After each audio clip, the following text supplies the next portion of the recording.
நற்செய்தியிலிருந்து வாசகம். அதிகாரம் 5, இறைவசனங்கள் 13 தொடக்கம் 16 ஈறாக.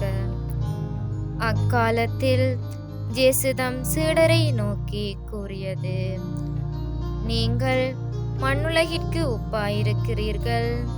உப்பு உவர்ப்பற்று போனால் எதைக் கொண்டு அதை உவர்ப்புள்ளதாக்க முடியும்? அது வெளியில் கொட்டப்பட்டு மனிதரால் மிதிபடும், வேறு ஒன்றுக்கும் உதவாது. நீங்கள் உலகிற்கு ஒளியாயிருக்கிறீர்கள். மலைமேல் இருக்கும் நகர் மறைவாயிருக்க முடியாது.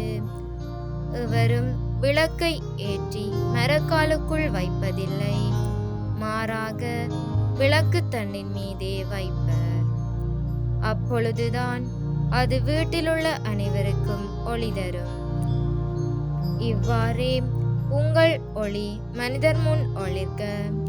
அப்பொழுது அவர்கள் உங்கள் நற்செயல்களைக் கண்டு உங்கள் விண்ணக தந்தையை போற்றி புகழ்வார்கள். ஆண்டவர் வழங்கும் அருள்வாக்கு. கிறிஸ்துவே உமக்கு புகழ்.